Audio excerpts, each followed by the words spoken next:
Hi, everyone. Thanks for joining this BizChat today. We have Visalia Rawhide with us. Without further ado, we can get into the swing of things here. Why don't Jill, Joe, and Cassie introduce themselves and state your role with Visalia Rawhide?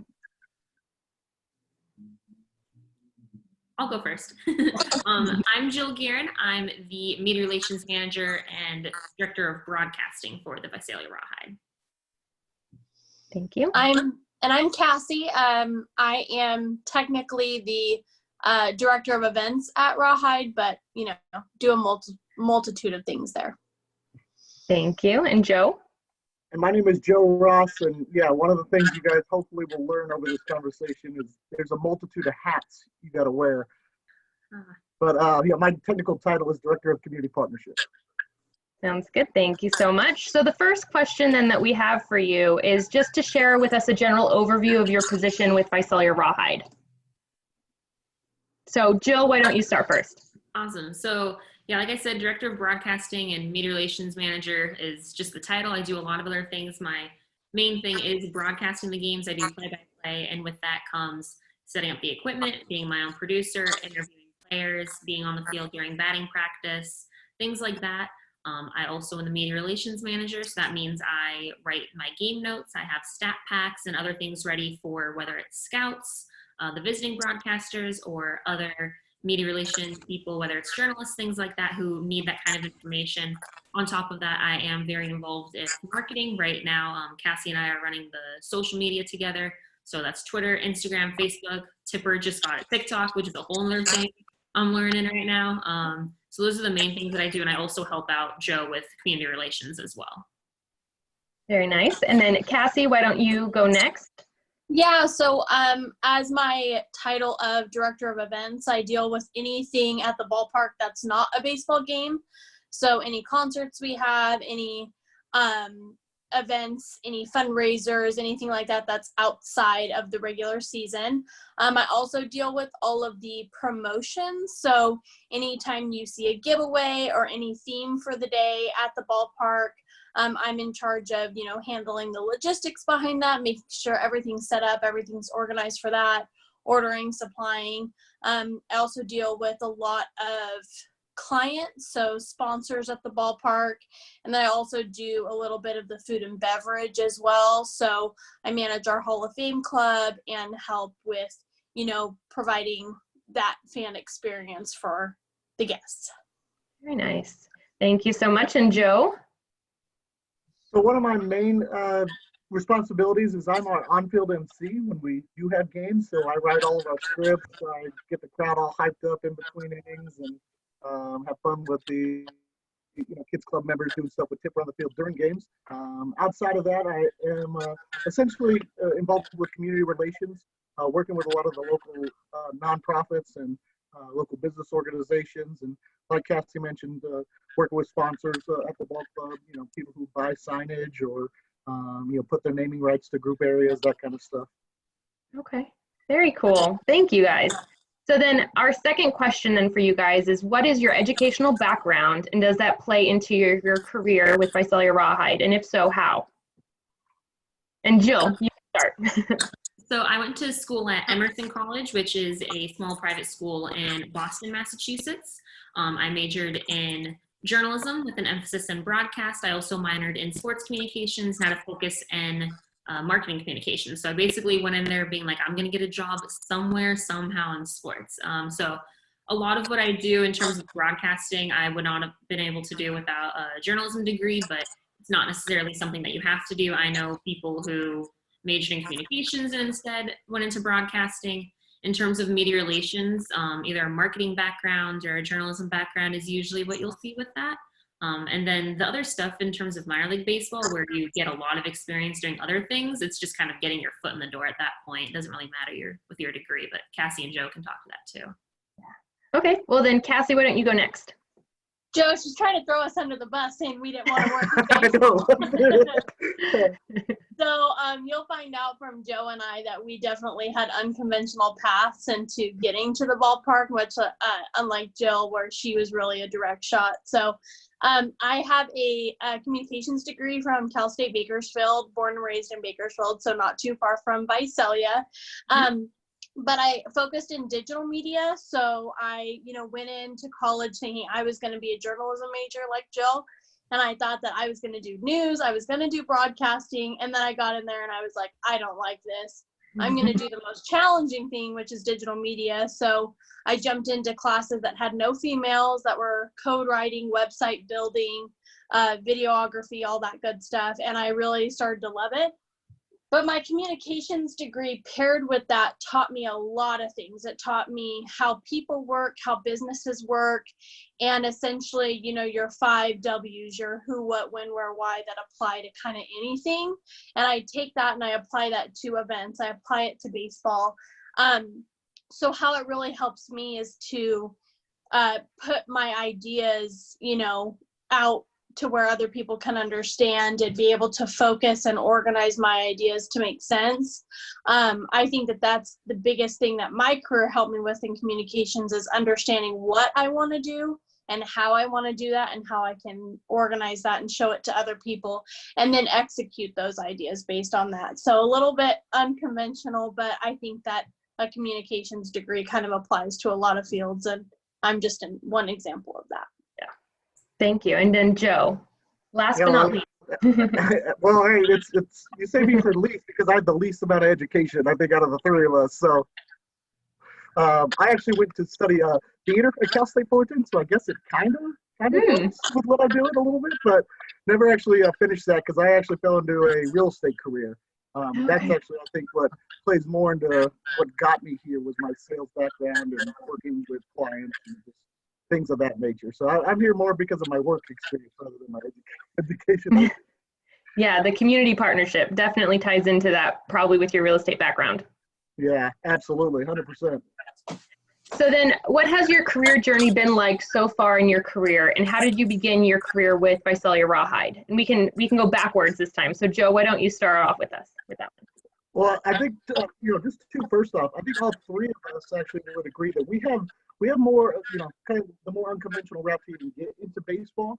The vast majority of people, in order to get a job in baseball, you have to go to winter meetings, and, work with their organization that helps them kind of find jobs and stuff. So we all, kind of came in unconventionally. But yeah, my career in real estate was kind of how I think I got, kind of even interested in baseball, going to games and entertaining clients there and that kind of stuff. But how I ended up here was, I actually had a connection to our previous general manager, and when there were some openings after the 2018 season, I interviewed and she hired me during a game. So it's opened up a whole bunch of doors, and it's been a wonderful ride. Obviously, we won the championship last year, so that was kind of the icing on the cake. But yeah, it's been interesting because now it's allowed me to work with other organizations such as the Tulare Kings Hispanic Chamber of Commerce, and I now sit on their board because of my connections to the Rawhide. So yeah, it's been great. Yeah, very nice. Okay, and then Cassie. Yeah, so I think my career path has been one of the most unconventional. In high school and college, I really worked hard in restaurants and flower shops, doing wedding planning, kind of a multitude of things to stay afloat, really put myself through school. And then coming out of college, I was recruited by a winery in Madera to come work for them and be kind of the main source of their marketing and sales, and eventually work myself up to assistant general manager. And as the sales manager for this winery, I was partnering with a lot of ballparks to be their wine sponsor. So kind of what that means is that there's kind of an advertising deal that's worked out where the ballpark would agree to buy our wine and us be the supplier of wine for that stadium. And in return, we pay for advertising at the ballpark. So it's kind of a win-win situation. I was working with the Fresno Grizzlies, the Rancho Cucamonga Quakes, the Reno Aces, and then obviously being in Madera, just a short hour away, was Visalia. So when I landed there and was able to make that connection with the general manager and the kind of food and beverage manager at that time, we were able to become the sponsor there. Well, halfway through the Rawhide season of last year, the events manager had moved on to another job. And so I reached out to the GM and was like, hey, like, this is kind of my dream job. I don't know if you're looking, if you've already hired.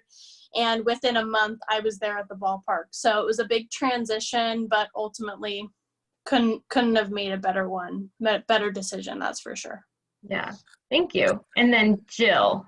Yeah, mine's definitely a lot more straight shot than Joe and Cassie when it comes to baseball. I knew that this is what I wanted to do since I was 13. So graduated from college, had a bunch of internships, did different things just to help make money too, with working at concession stands, things like that. But I got an internship with the Boston Red Sox, and that was the big thing that kind of helped my career. And I was able to get that because of the connection at my college. So because of that internship, my internship director was able to get me a non-paid broadcasting job with a summer collegiate league in New Hampshire. And I was also interning with the AAA team of the Red Sox in Rhode Island. So I was moving between 3 states for a summer, which was pretty intense, but it was a lot of fun because I got my reel together and I made some awesome connections. And I actually also knew someone who worked for the Rawhide. He's now one of our general managers. He was a senior on the baseball team when I was a freshman on the softball team. I reached out to him when I found out there was an opening for a broadcaster, and he put me in touch with the general manager at the time, and the rest is kind of history. So yeah, mine's a little more of a straight shot rather than moving around from other companies and I knew I was going to be in baseball. But, Yeah. Thank you. So we do have a question from a student. Jasmine chatted to me a question. Holly and Robert, if you guys have questions for any of our guest speakers here today, feel free to ask them in the chat. And then if any of you have a specific question for one of the guests, just let me know which guest that's directed to, okay? So Jasmine's question, from Jasmine. So where did you learn the most hands-on training that helped your career? Was it school or was it learning more on the job? I think it was definitely for me on the job, 1,000%. You learn a lot of skills in school, like your writing skills, your presentation skills, and those are definitely things you need.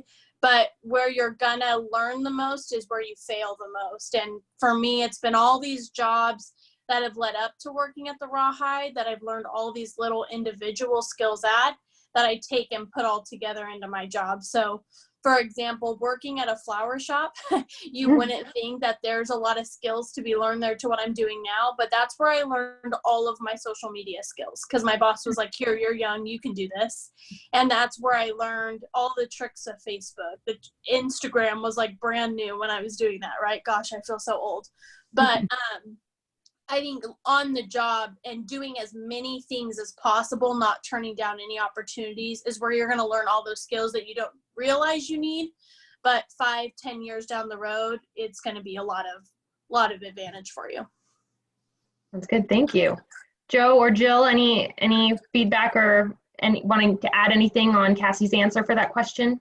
No, I agree with Cassie 100%. School skills were important, but on-the-job training was most important. And I really like what you said about taking advantage of opportunities, even if you don't think you have the necessary skills at the time. I mean, I've made a career out of doing things that I wasn't quite qualified for yet, but figured it out along the way. So, never be afraid to make those mistakes and to jump at opportunities when they present themselves. Yeah, I definitely agree. You learn a lot in school, and especially with me with journalism and broadcasting, where you need to learn how to use certain equipment and everything. But the real pressure when you have to do it in a job or in an internship, that's where you actually will get a lot more of your experience. And again, just being able to work under pressure is a little bit more real in a job than at school. Yeah. But to be fair, you still have to go to school. 100%. Joe is an anomaly. 100%. There's a barrier to entry, right? You can't get to those opportunities. And none of us could unless we started school and at least made that effort and made those connections, right? Even for Joe to do real estate, he had to still do real estate school, right, to get his license. So absolutely. While we're saying we learned the best while we were on the ground, it's because we had already done all the work to get to those points. And you still have to know how to write educational emails. You still have to know how to put great sales presentations together before you can even walk through that door. So don't take that. We don't want you to go to school because we want you to stay in school and you got to finish that. But you'll realize how much those skills are put to the test when you get out into the workforce. Sounds good. Well, Thank you. And I would say one of the things too, I hope you can hear, is that, Cassie and I didn't quite know exactly what we wanted to do yet. So some of the schooling necessarily that I took wasn't applied to what I'm doing now, or what my passion was at that time, so to speak. So, if you're fortunate enough to know what you're doing, and, to be like Jill and know you wanted to go into broadcasting at an early age, I mean, God bless you. I wish I had it figured out by then, We have a question from Holly for all of you. What do you feel students preparing to enter the workforce should know prior to applying for jobs? That's a good question. I think the biggest thing you need to know is you got to work hard, and nothing is going to come easy. It is going to be hard. If there's anything I've learned, it's that all the struggle and the hard jobs and the hard tasks we've had to go through, there's been days where I've been at the ballpark for 3 days straight and didn't go home, right, guys? Like, there's always going to be those hard times, and be prepared for it.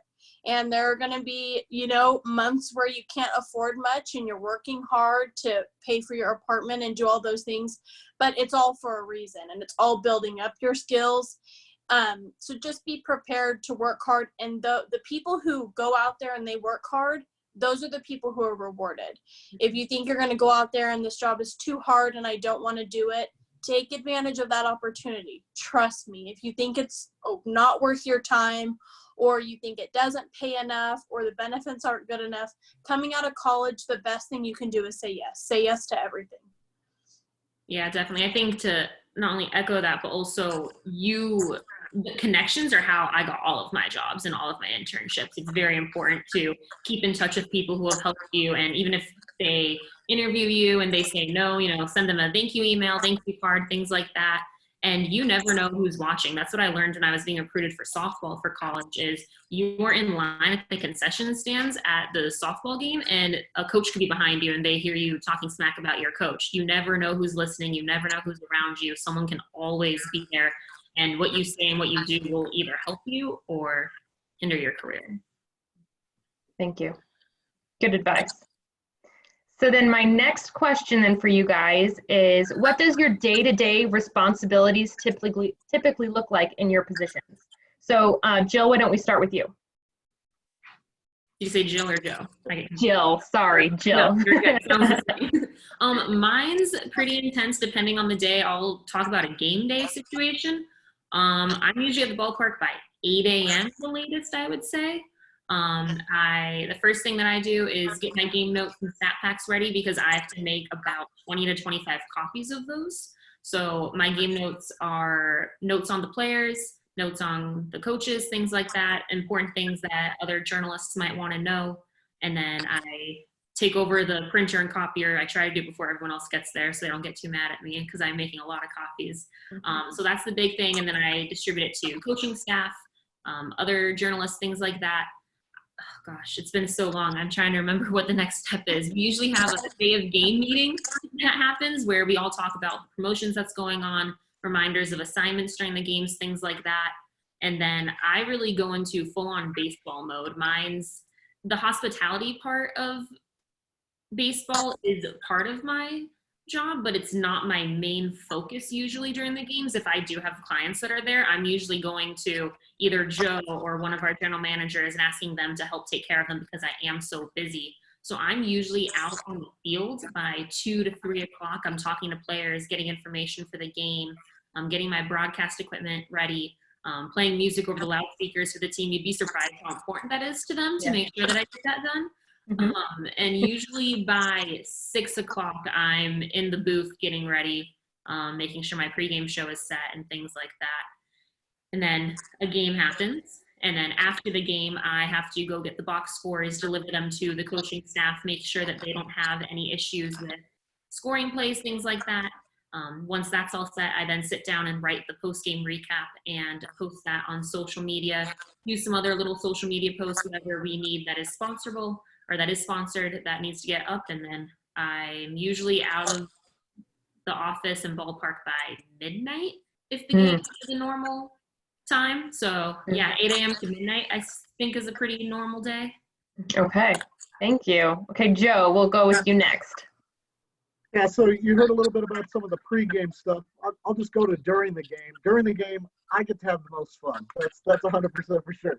I get to walk around from the beginning of the game. I arrange all of our national anthem singers, all of our color guard presentations, all the kind of, entertainment portion of the game. Even going in between innings, finding our kids club members and, figuring out what games we're going to play, taking tipper here, taking tipper there, and all during the game and getting to interact and talk to fans. So again, I definitely have by far the best during the game job I think of everyone, at least here for sure. And then of course, as Jill mentioned, if we do have clients that we want to pay special recognition to, we'd be sure and go and say hello again, either between innings or sometime during the game, even giving them a special shout out, just to kind of show them some love as well. So it's a real good time. Yeah, sounds good. Thank you. Okay, and then Cassie. Yeah, so I think one of the big things that we're touching on kind of lightly here is we keep saying clients. So just to clarify, these are the businesses, the community members, the sponsored elements of a baseball game. So these are all the advertisements that people are buying, whether it's a sign, whether it's a video board ad, whether they're sponsoring a game. We have the steel blowers competition where they use the electric blowers to move around balls around the field, right? And whoever can do that first wins. So across our entire staff, we all have clients. There's not just a team that sells and some people who don't. Even our groundskeeper, he has clients. So when these people come to the game, not only do we have to do our jobs, which for me is highly food and beverage targeted during a game. So I manage the bars, I help manage all the food and beverage across the entire ballpark, customers and bathrooms and all those kinds of things. But we also have to make sure that those people that we've sold to and who are big supporters of the ballpark and keeping professional baseball in Visalia, that they're taken care of as well. So we're not only doing our jobs, but we're also addressing those important people all the time. Not only that, but we're also making sure that our season ticket holders and our fans are having the best time, on top of myself making sure that everybody has ice, cups, beers, food, water at every location in the ballpark, that there's toilet paper, that the toilets are clean, that somebody hasn't thrown up, that somebody hasn't gotten hit by a ball, and all those things that are a variable. I also, as kind of the promotions manager, if there's something big happening at the ballpark that day, let's say it's our girls' night out and we have 40 booths spread across the entire ballpark of vendors and kind of neat things you can do while you're at the game. I also am responsible for all those vendors, so making sure they have everything they need, making sure that the fans are enjoying their time as well, that the entrances and exits of those vendors, that the maps are set up correctly. So for me, I have a lot more varying things it can be during a game, but it's really staying organized during the day and staying positive, staying hydrated, which is super important when it's so hot at the ballpark, but also just remembering like we have the best job in the world, and being able to adjust kind of day to day during the season. Yeah, one thing I want to add that Cassie didn't mention either, and I forgot, is we both have to post on social media throughout the day too. At some point, that's just very much so something that's we're just used to doing. It's a part of like our day-to-day stuff, and I completely forgot that we're posting throughout the day too. Yeah, sounds good. Thank you. So we did have a few questions come in the chat from students. So Holly is wanting to know, for all of you, do you feel or have you felt that there is a preference when hiring for younger generations over older or vice versa? I'd say baseball is definitely a younger person's game, I guess, just because it's strictly how hard you have to work. And like you probably understand by now, all of us are there from 8 a.m. to midnight on a game day, and that's sometimes 6-7 games in a row. So I can see how some, like I have older family members that are like, I couldn't do that, you know. So, at least in our industry, there is a lot more. And myself, I'm 34 years old, and I'm definitely one of the older people on, older persons on our staff, so to speak. So.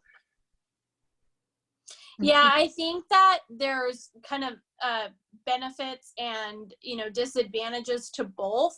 One thing about our job specifically is everybody has a very physically demanding job. Everybody at the ballpark. There's no one that isn't required to have physical aspects of our job. I mean, what do you guys, Joe, what do you walk in miles per day at the ballpark?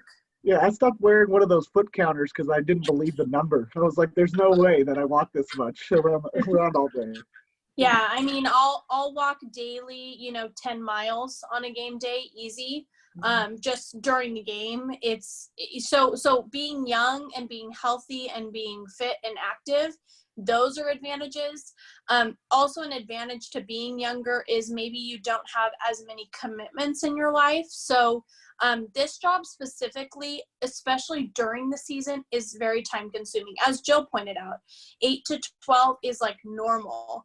If 8 a.m. to midnight. If Jill has more responsibility, she may be there at 5 a.m. the next day. I mean, during the season, it's very demanding. So not having kids, not having a spouse can be of benefit. I'm engaged, so my relationship gets challenged definitely during the season. But those are kind of the advantages in this career specifically. However, if you're older, you may have more sales experience. You may have more connections in the community. That's why if you are younger, you want to build that experience and connections as fast and as well put together as you can with the other advice we said, just so that you can make yourself as desirable as possible as an employee. Yeah, echoing what Cassie said, I'm the youngest on staff. I'm 23, not married, no family, or I have a family, but no kids or anything. And it just makes it easier where I don't really have any commitments other than I have to go to work and work hard. And then in terms of social media, I don't think I've ever met someone above the age of 30 who's running an entire social media campaign for someone. So I think definitely that helps to be younger. But like Cassie said too, is I didn't have any sales experience. I had marketing experience in terms of school and helping with marketing and social media for my internships, but I had no sales experience. That's something that I had to really work on. Good, thank you. So we did also have a question from Jasmine. She chatted to me. She says, would you say a communications degree is flexible for a number of media careers? I'm not sure exactly what I want to go into, but I enjoy creating digital media such as photography and graphic design. I would also help broadcast games in high school, but again, I'm not too sure what I enjoy the most to make a career of. Yeah, I definitely think having a communications degree myself, there's so much you can do with it. And like Joe said, figure out what you like most, right? So as you're doing all these different projects, what are you really enjoying? And if you're not totally sure, I would recommend either part-time jobs or internships. Get as much experience as you can. So when I was in college, I was working at a restaurant, I was working at a flower shop, and then I was also interning for the public relations department at the university. And kind of doing all those three things at one time, you start to lean towards one that you enjoy. So try to pick up either part-time work like we do at the ballpark, or doing an internship of some kind to see kind of where your heart leads you. Thank you. Yeah. I mean, I majored in journalism, but with all of my minors, it essentially was a mini communications degree is what I got. And I have a lot of friends that I went to a communications school who either went into marketing, PR, journalism, things like that. And the journalism degree, which is basically a communications, just a little more specific, from that alone, you can get so many different job opportunities. And it really is, yes, your degree matters, but it's the experience that you have that's going to help you figure out what you like. So basically just echoing exactly what Cassie said. Thank you. So Holly also sent a question for you guys, for all of you. Would you suggest joining a community organization such as Rotary or Lions to gain connections, or would you suggest something else? Absolutely. Absolutely. Not only for the connections that you'll make, but also the community service that a lot of these organizations do. you will definitely find that the more that you give, the more that comes back to you in a certain way. And even just from the standpoint of how good it feels to help others and to do something, service above self, as they say above Rotary. So absolutely, at the Rawhide, we're all fortunate that we work with a bunch of people who choose to be in these organizations. I myself am in Rotary, like I mentioned before, about the King's Hispanic Chamber. I mean, all those are passions. So yeah, find a service club or an organization that can fit a passion of yours, and you'll find that the rewards are immensely rewarding, basically. Yeah, and I guarantee you'll be one of the, if not the youngest person on Rotary, and so they will want to take you under their wing and help you with that stuff, because I'm the youngest one in my Rotary by far. Me too. Well, and on top of that as well, so something you guys asked earlier about what young people should know going into the workforce. Not just in the workforce, but in life. Find mentors. Find people that you can learn from, and people who can help you along in your journey. And again, it's amazing how much that helps you. I've been fortunate that every job I've ever had, I found someone who has helped me become better at that. And in baseball alone, it was somebody younger than me, somebody who was 25 when I was 33. So, don't be afraid to learn from people who are younger than you, or people who you might not think that you can learn a lot from. It really does help. Thank you. So we've kind of, through our conversation and questions from students, we've kind of covered a few of the other questions I emailed you. But I wanted to ask, it's not a question that I had listed earlier in the email, but are there internship opportunities at Visalia Rawhide for students? And if so, how would students go about getting those internships? So yeah, we absolutely do. We had looked at bringing on a couple interns before all the COVID-19 crisis shut everything down. And so yeah, basically the way to go about that would be to send me an email. My email is pretty simple. It's my name, Joe, and that's at rawhidebaseball.com. And our internships, we're still kind of working out the logistics of them, so to speak, because they have changed a little bit. We have one person coming back from our previous intern, Hannah, who's going to be doing a lot more of the social media. But we only are going to be having about 2 or 3. But yeah, anyone interested, please send me on over, and I can talk a little bit more in detail one-on-one, and kind of talk to that person specifically about what exactly they'd be interested in. Because one of the things we're definitely trying to do is find the right people for the right positions, so to speak. So yeah, so just shoot me an email. I can definitely give you my contact info, and we can talk more. Sounds good. Thank you. So then my next question that I think hasn't really been talked about yet is why you chose, each of you chose to work at Visalia Rawhide. Like, what was it that drew you to work there? So Cassie, why don't you start? So I think the biggest thing actually for me was I wasn't already working in the city of Visalia. So first, the city itself drew to me in a lot of ways. Growing up in Bakersfield, living in Fresno, I've lived in kind of the big cities and looked at kind of the future for my life and raising a family and kind of building a life, and Visalia was super, super desirable for that. So the city first attracted me, and then, I mean, we make it sound like a lot of work. It is hard work. It's a lot of time. It's very physical. But at the end of the day, I think Jill and Joe will both agree. It's like the best job you could ever have. Like we work at a baseball stadium, we hang out with the mascot Tipper, like all those things that are cheesy and fun are very real for us. There's nothing better than watching these kids play a game on the field in between innings, or having a sponsor be so excited and so happy that they get to see their business being promoted to, our 30,000+ fans on social media, plus in the ballpark, seeing that gratification and that happiness. At the end of the day, it's still America's pastime. It's still baseball. And to be able to, for me in events, be able to take all that magic and being able to put it towards other things like concerts, like benefits, like birthday parties or anything, and bringing that magic of baseball to something totally different, that's all it is for me at the end of the day. Very cool. Thank you. Any additions to that, Joe or Jill? Yeah, definitely. Go for it, Joe. No, you, Jill. Go ahead.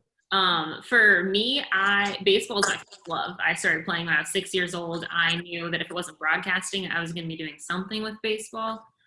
So in terms of moving to Visalia, broadcasting is a lot more specific of a job. There's not a lot of opportunities there. So the Rawhide just fit perfectly with where it's close enough to home. Where I'm from, Los Angeles, it was okay. I knew someone there, so it wasn't going to be completely new to me. But like Cassie said, just the magic that what happens there. I mean, I help run social media, and you share a photo of a fan and they're commenting, that's my kid, we had so much fun, we can't wait to come back. And that's what it's all about.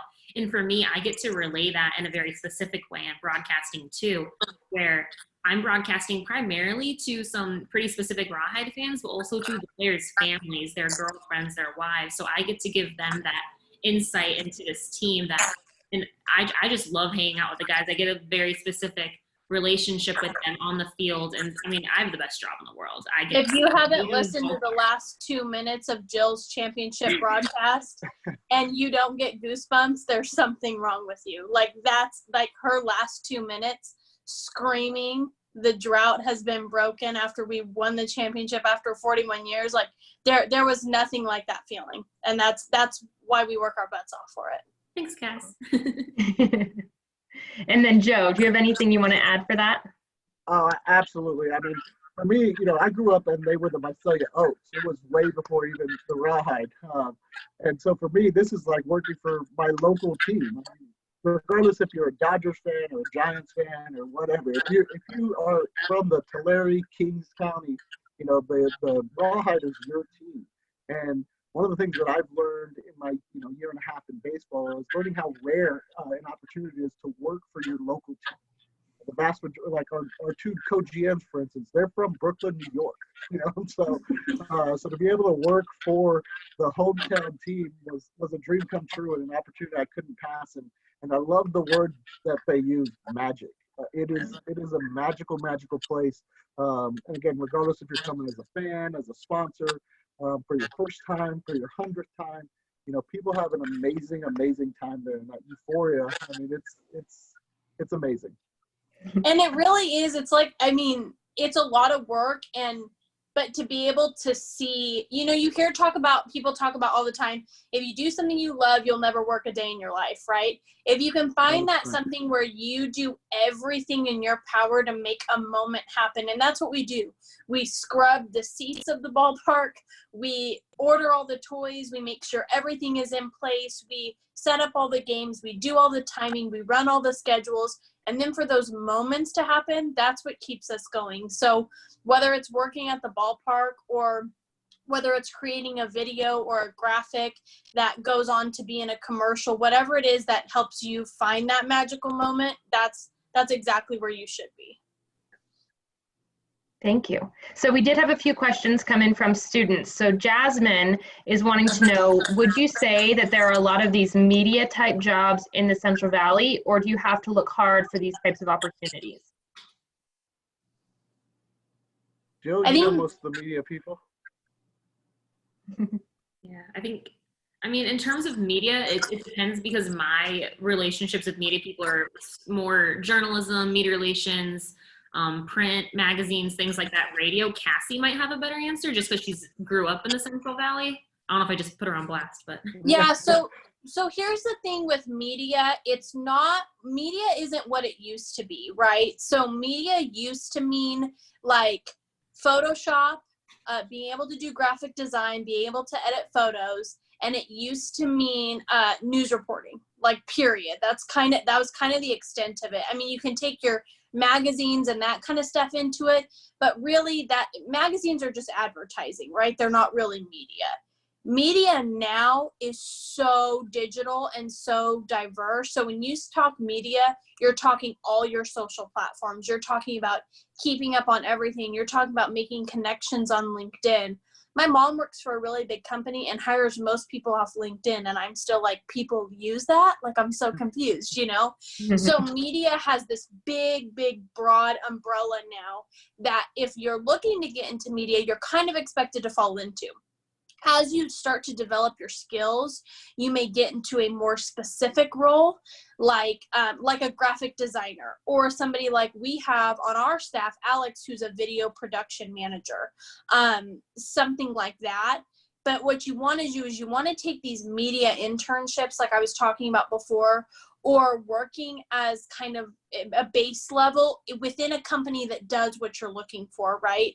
So I would say that the jobs are not hard to find, but you have to kind of open up to what media means altogether. Maybe it means working as a social media manager for a company for minimum wage at the start, because you're going to learn that aspect of media. Maybe it means working on the floor as an assistant in a newsroom, that kind of media, right? So you want to look for all those opportunities that will help you, again, build your resume and build your skills, because media, it's so broad now. It can be anything. Sounds good. Thank you.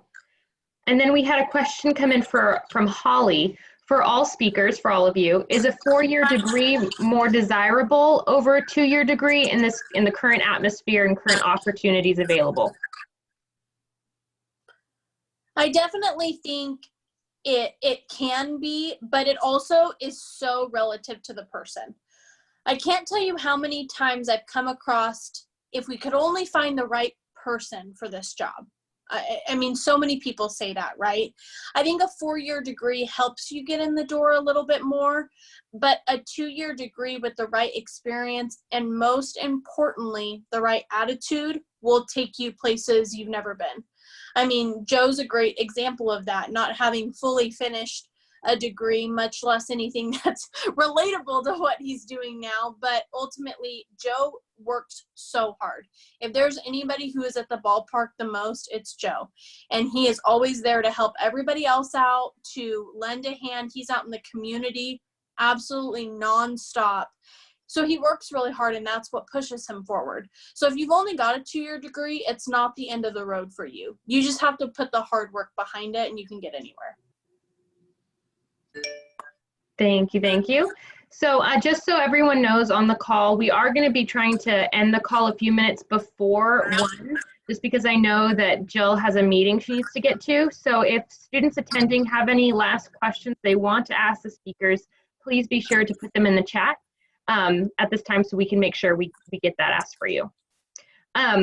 I was curious, for students, obviously we have Jasmine and Holly on the call, but this video is going to be sent out to all faculty we have at West Hills College Lemoore. So for any student who's interested in following your footsteps, what's one piece of advice that you would want to give them? And we'll start with Cassie. Work hard.